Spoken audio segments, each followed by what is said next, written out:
करी पापा, हम का करी? केकरा पे विश्वास करी? केकरा पे?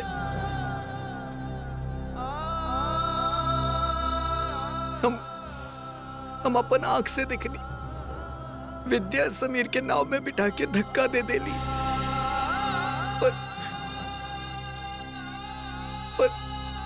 पर हमार मन नहीं के मानत पापा, हमार मन नहीं के मानत।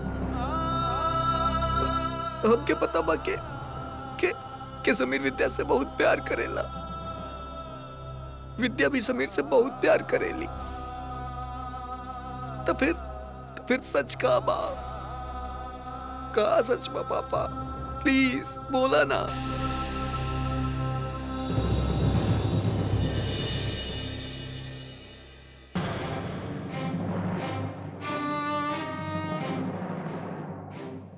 हमके प्लीज, हमके कुछ बात ना करे के बा, हमके कोनो बात भी ना सुनाई के। विद्या प्लीज तू जा। मगर काहे? काहे कि हम अपना आँख से देखनी तू समीर के। देखी, हम आपसे सच कह रहे हैं, आज सुबह हम नदी के पास गई नहीं भी ना। प्लीज झूठ मत बोला प्लीज। हम अपन आँख से देखनी तू समीर के नाव में बिठा के रस्सी काट दे लो और नाव चल गई। अगर के वो कहत तो हम ना मनती। हम अपन आँख से देखनी विद्या, अपन आँख से। उधर तुषार आ गई, न तो समीर मर जात विद्या।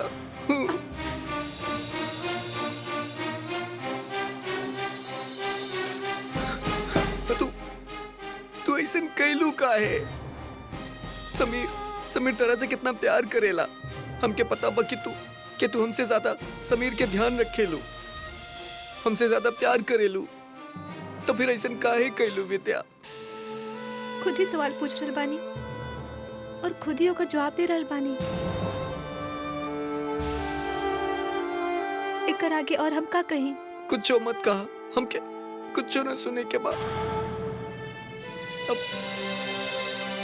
अब हमके भी यह लागत बा सिंदूरा ती बिल्कुल ठीक कहेली। तू बैड गर्ल बाड़ू, बैड गर्ल। सब कहे लेके कि तू कबू भी समीर से प्यार ना कर पाईबू, तू कबू समीर के प्यार ना करबू। लेकिन हम कहे लिखे कि हमारी विद्या एंजल बाड़ी, वो समीर से बहुत प्यार करी, बहुत प्यार करी। मगर तू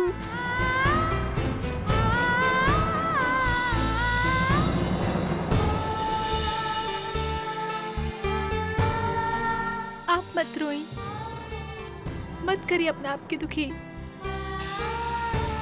आप ना चाहत बानी ना कि हम कुछ कहीं, तो हम कुछो भी ना कहब, कुछो भी ना कहब हम अपन सफाई में।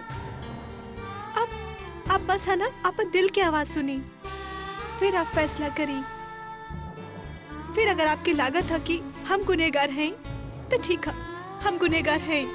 फिर अगर आपकी लागत है कि आज तक हम जिस समीर से प्रेम कईनी वो सब अगर नाटक है, तो ठीक है, नाटक है।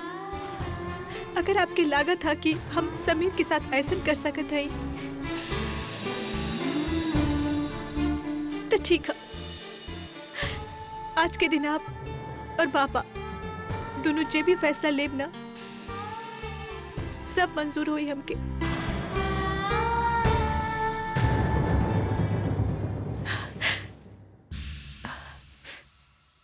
चली, बहुत रात हो गई है और वैसे भी आपकी ठंडी बहुत जल्दी लागेला ने।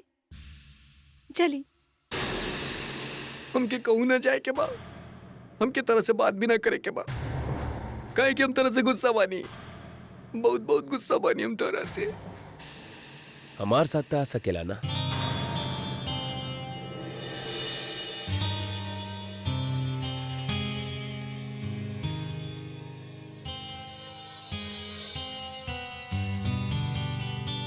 हमार साथ तो आ सकेला ना?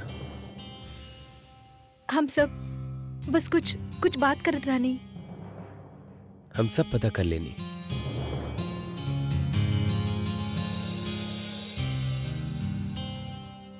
आई एम रियली सॉरी सागर, हम तोरा से पहले मिले ना आ पाईनी। हमरा सबसे अच्छे दोस्त के हमके इतना जरूरत पड़ल, तो अब हम तोरा साथ बानी सागर। तोहार मदद करे खातिर हम कुछो भी कर सकेला सागर, राइट ब्रो?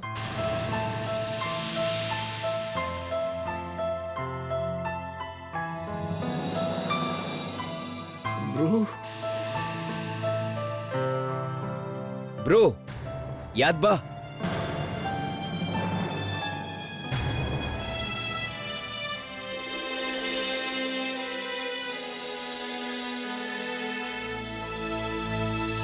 लेट्स गो सागर।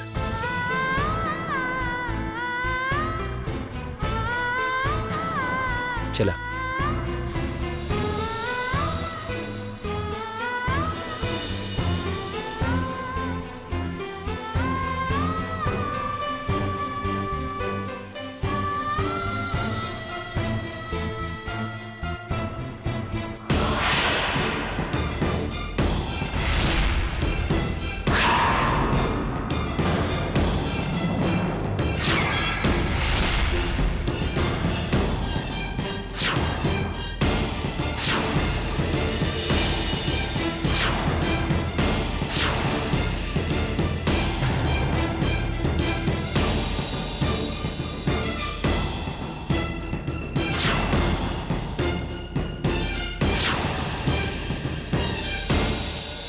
चलिए डिनर शुरू करिल जाए।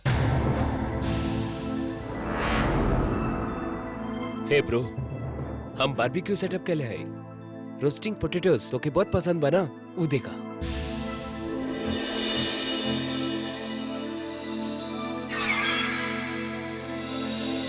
चलिए सब जल्दी खा लियल जा, हमके बड़ा भूख लगल बा, वरना हमारे पेट के चूहे की आवाज यहाँ इस जंगल में गूंजे लागी। ए चलना यार, हमार मदद ना करबा? आप प्लीज सर्व करबू? थैंक्स। आजा चला।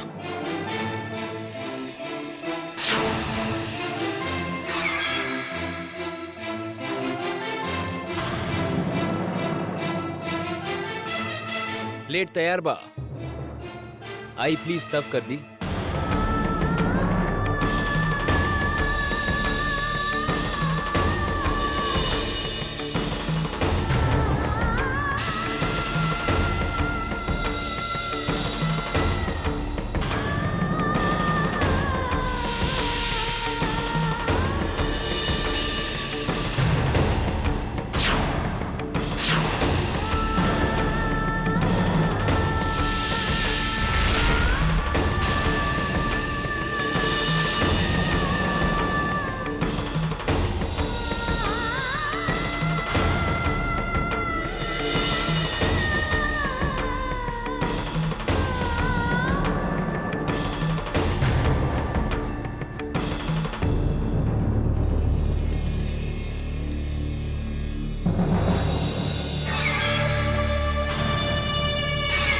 तोहरा से के बिगाड़े, का पता हमार साथ भी कुछ कर दा।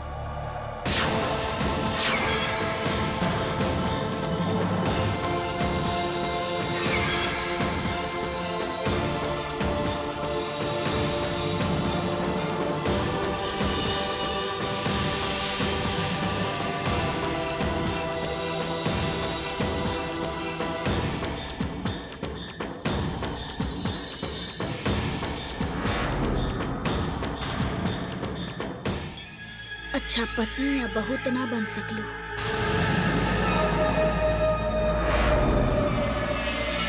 अच्छा माँ भी ना बन सकलू।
सागर,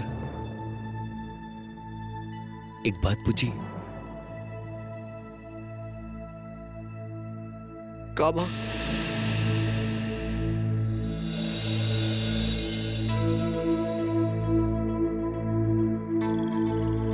आर यू रियली श्योर कि विद्या ही नाव के धक्का दे ले रहे? हम कोनो गलती ना केले बानी। हम पीछे से ही दिखले रहनी और वो विद्या ही रहली। ओकर साड़ी, लंबा लंबा बाल, वो हमके विद्या ही लागत रहली। वो विद्या ही रहली, वह धक्का देले रहली।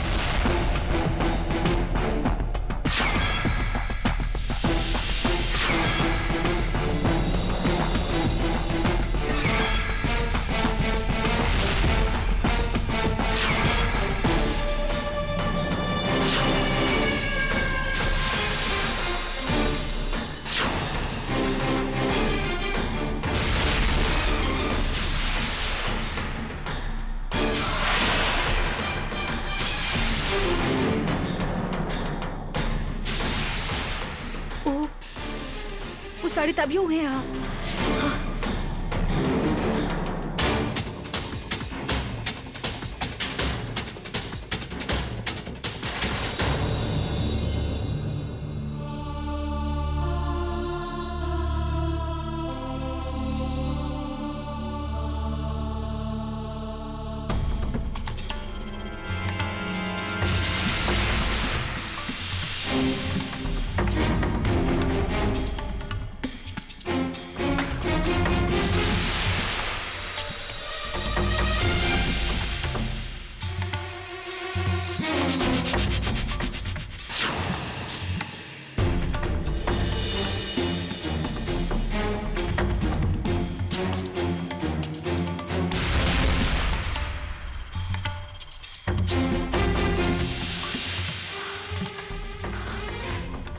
शिट।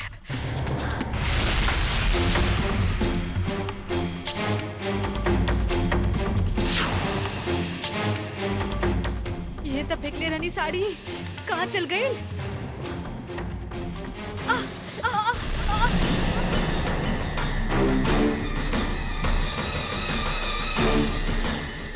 ई के कर आवाज कहीं क्यों परेशानी में तनाहा?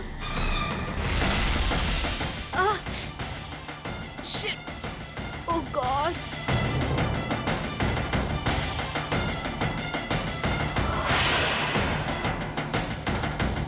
डैम, कहाँ गई साड़ी? ये तो फेंकले रहनी यार।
विद्या,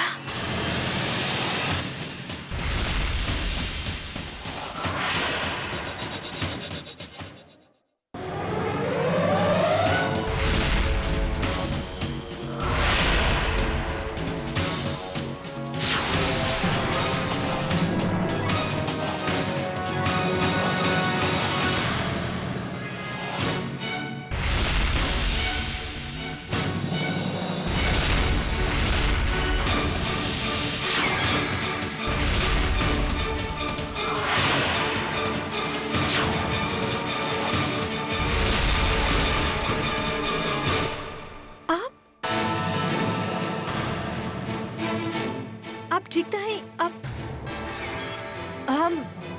हम ठीक हैं। यहाँ पर ई वक्त ओ हम यहाँ पर रास्ता भटक गई रहनी था तो उहे ढूंढत रहनी। आप परेशान ना हुई, हमारे साथ चली, हमके रास्ता पता है ना। रहे दा प्लीज, हम चल जाए बब, एकर आगे के रास्ता हमके पता है।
यहाँ का करत रहलो?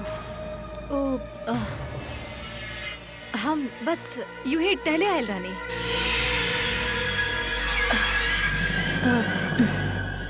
Good night.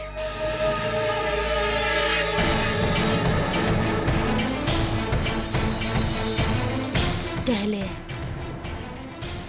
जंगल में। आई होप कोनो और बेवकूफी ना कर देले रहे ई लड़की। I hope.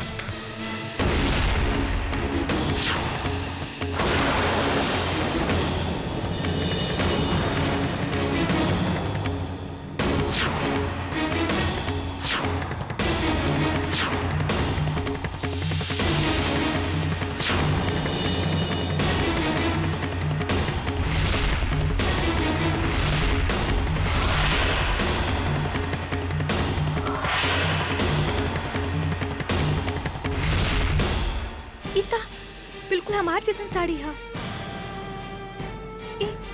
यहाँ जंगल में वो भी नदी किनारे। तू समीर की मम्मी नहीं खू, तू है समीर के धक्का दे लो, तू ही रस्सी काट लो। पीछे से दिखले रानी, मतलब ये केहू और के हमरा जैसन साड़ी पहन ले देखनी, और जे साड़ी पहन ले रहे शायद वही समीर के नाव के धक्का देलस। के हो सकेला वो कि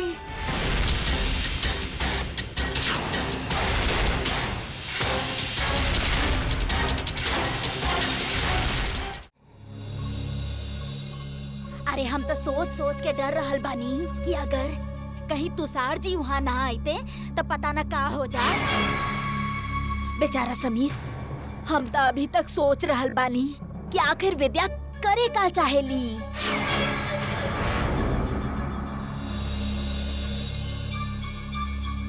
अरे कहल जाला कि डायन भी 7 घर छोड़ के वार करेली, और यहाँ माँ हमके लागत है हमके लौट जाए के चाहिए। ये हालात में अब केकर दिल लागी यहाँ रहे खातिर। हम यहाँ आए रहने के 4 दिन शहर के भाग दौड़ से दूर मन के शांति मिली,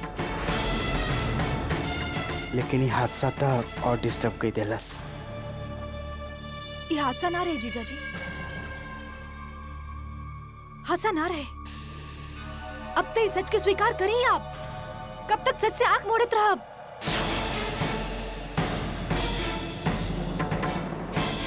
एक बार ना, बार बार ये हो रहा हमारे बच्चा के साथ।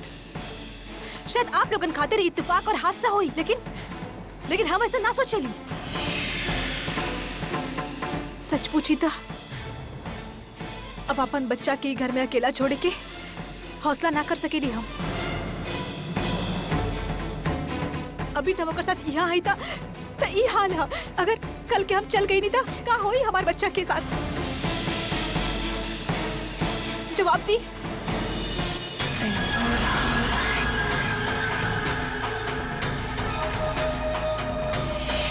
शुक्र बा पहला बार हमार विद्या भगत पति पर कौनो असर भइल बा। शाबाश सुरीली। मौका के फायदा उठावे की कोशिश मत कर सुरीली। हम अच्छा तरह जानी नहीं कि रोवे धवे के नाटक करके तू हमनी के घर में अपन जगह बनावे के फिराक में बाड़ू। लेकिन एक बात कान खोल के सुन ला, हम ऐसन कबो ना होके दे। कबो तो हमार बात के सच समझी सिंदूरा दीदी। अभी देखो माँ बानी ना, भगवान न करे अगर ऐसा कुछ अगर आपके बच्चा के साथ हुई तो। सिंधुरा सुरीली ठीक कह रहल बिया। ओकर डर बिल्कुल जायज है। अभी जे कुछ भइल, जौन तरह के हालात बनल, ऐसा में कोनो भी माँ आपन बच्चा के दोसर औरत के हाथ में ना सौंपी।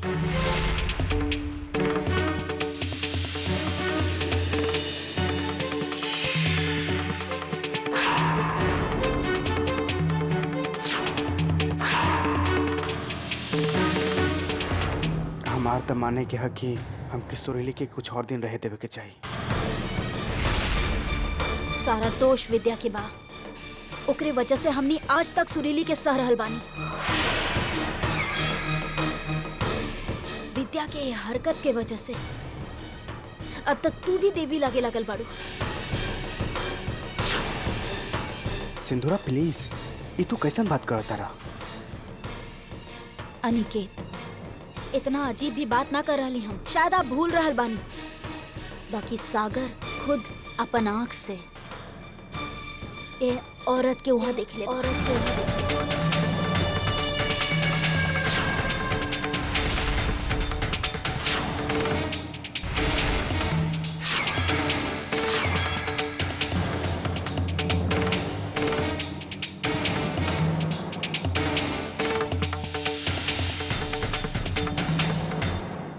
का आपके भी हमरा पे भरोसा ना है जीजा जी? वो बात ना है विद्या। जौन तरह के हालात बन रहल बा, अच्छा वही रही कि सुरीली ही समीर के संभाले।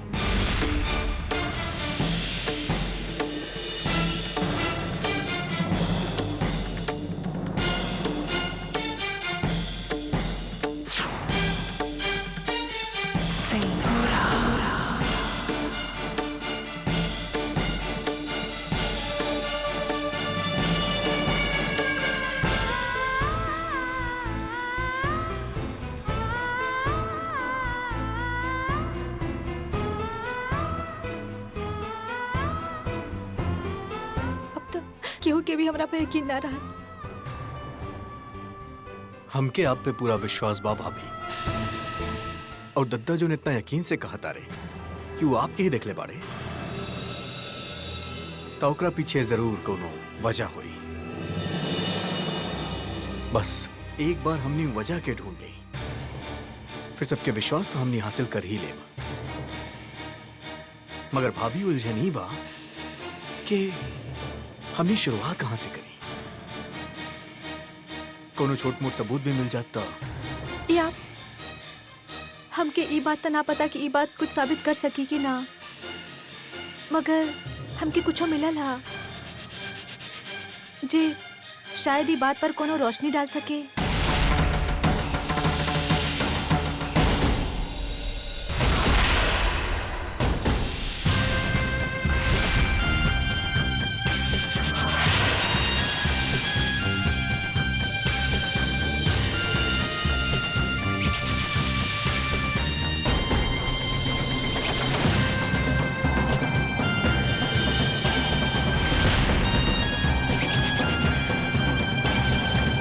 हाय, कितना जाबाज लड़का बा।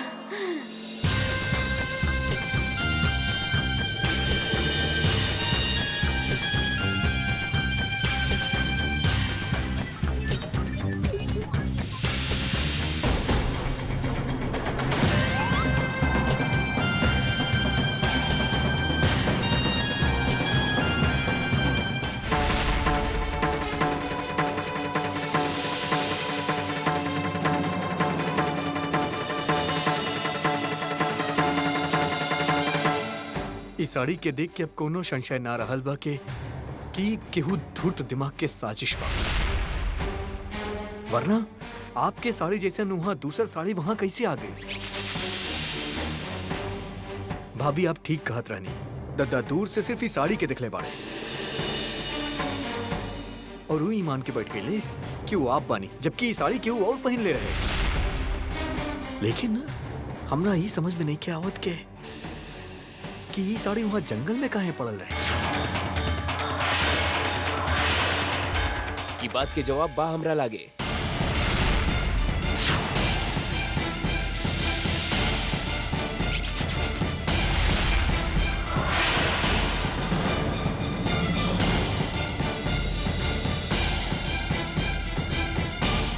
आप लोग चलिए हमारे साथ।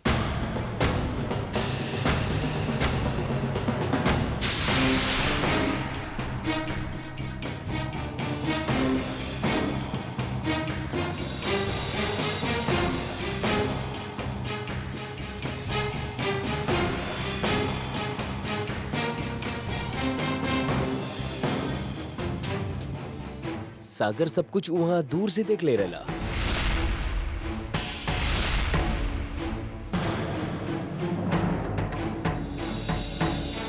अंदाजन तकरीबन वहां से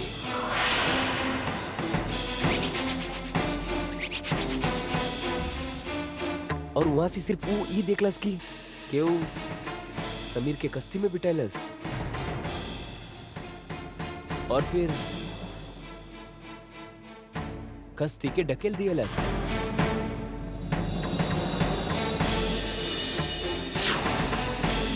वहां से वो शख्स के सिर्फ पीठ देख सकत रहे, मगर वो साड़ी देखकर मान ले कि विद्या यह।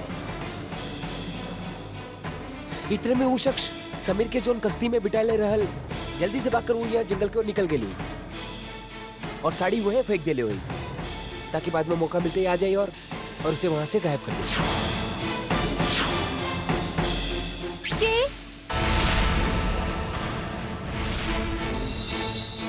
आप यहाँ पर ई वक्त?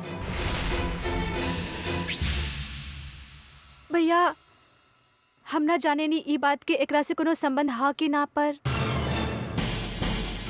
कल रात के हम सुरीली जी के देखले रहनी जंगल में।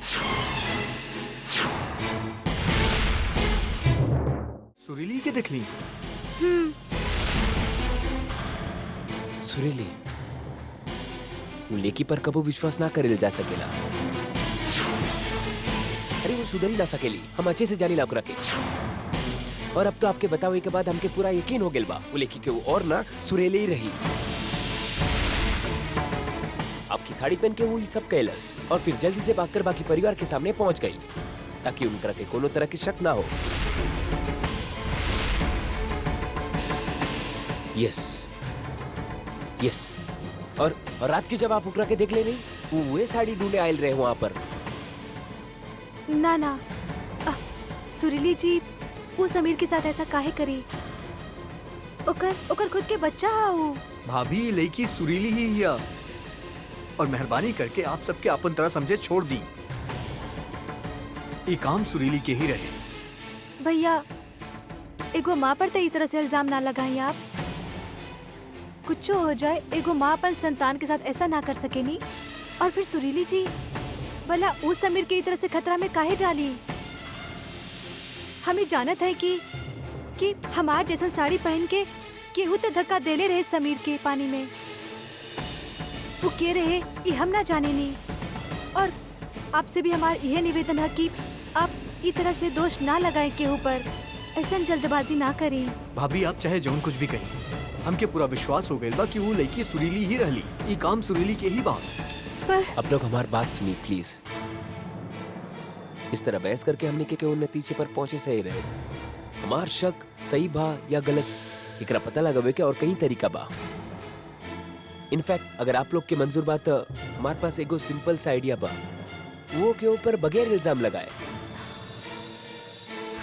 तुषार जी आप हमार सहायता करे चाहत बानी, ये बात के समान करीला हम, मगर हम अपन परेशानी आप पर ना डाले के चाहत बानी। मुश्किल हमनी के आना हम एकरा सह लेब। और वैसे भी आप हमके जानत ही कितना है, पर आप भी भला हमरा पर कैसे भरोसा कर सकेनी? विद्या, जोन पल हमके पता चलल कि आप सागर के पत्नी हैं, वो पल हमके आप पे यकीन हो गई। आज सागर जोन हालत में है, वो मैं सिर्फ ईमानदार और दिलेर लेके ही ओकरा से शादी कर सकेली। और फिर हम ये जिंदगी यूं ही पहाड़ों में ऐसे ही ना गुजारनी। इंसान के परखे के जाने ला, और हमके बिल्कुल यकीन बा कि आप बेगुनाह हैं, कि वो आप पर झूठा इल्जाम लगावे की कोशिश कर रहा है। और सागर के पत्नी होए के नाते ये हमारा फर्ज बनेला कि हम आपकी मदद करी। मगर तुषार जी, हम ना चाहत बानी कि आप। विद्या प्लीज प्लीज ना मत बोली। देखी, अपन दोस्त की तो मदद ना कर सकनी। जब ओकरा के हमार जरूरत रहल तो हम दूर देश में बैठल रहे, वो हमार मजबूरी रहे कि हम ओकर मदद ना कर सकनी। लेकिन अब दोस्त के पत्नी के मदद करे के मौका हमके गवाए ना दी। प्लीज तुषार जी, हम आपके। Vidya please come on, for God sake, हम आपके दादा की उम्र के ना हई। हमके सिर्फ तुषार कही, ये तुषार जी ना। जी तुषार जी। अब फिर आप ठीक है विद्या जी। अब जी हम कोशिश करब तुषार जी।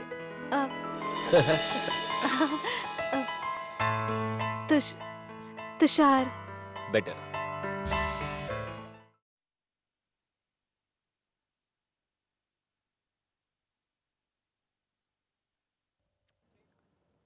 सुनी, आई आप खाना खा ले।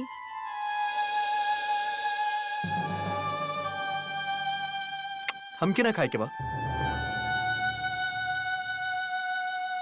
देखी तो सही, हम आपके पसंद के खीर और पूरी बनैली हाँ।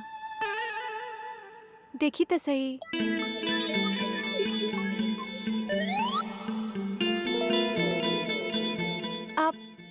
आप अगर हमसे बात ना करे के चाहत हैं तो ना करी। हम जानत बानी कि आप हमारे कोनो बात सुने की भी ना चाहत हैं, तो हम कुछ ना कहब अपन सफाई में। हम अपन वादा निभाएब, मगर ऐसे खाना पीना छोड़ के आप अपना आपके ऐसे कष्ट मत दी, अपन सेहत मत खराब करी। आपके दवाई खाए के पड़ेला ना, तो खाना खाए के बहुत जरूरी है ना आपके खातिर। ली हाँ, हम के ना खाए के बा?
मामी, एक बार इधर आवा ना। अभी ये नहीं।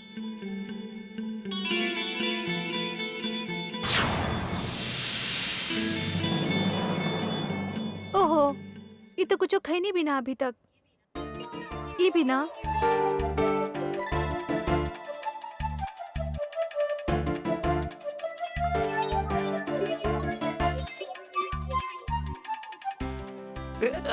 बुद्धू।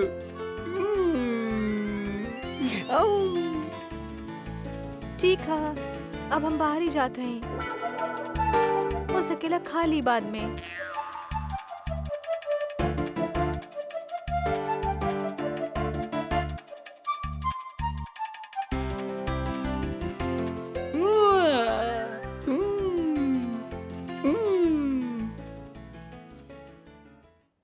खा, चली।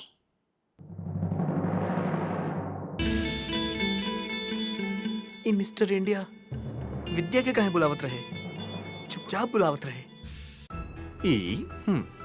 छोड़ा, तैयार हो गए। तो सबके समझ आ गई ना करे के कहा। जी गुड, मगर एक बात के ख्याल रखी, ये बात सिर्फ हम चार के बीच ही रहे के चाहिए और केहू के एकर बनक तक ना लागे के चाहिए। चार ना तुषार अंकल, 5। 5?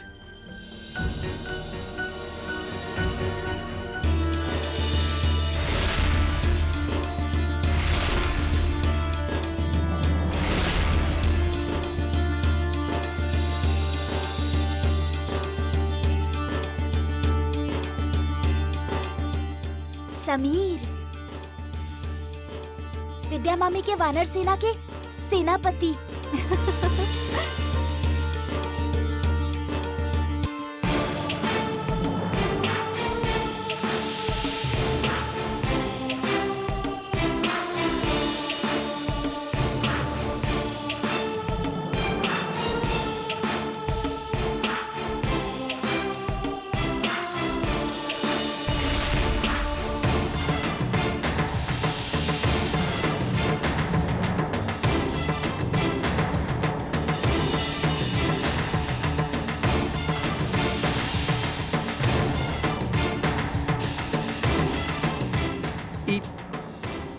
ई का होत बा?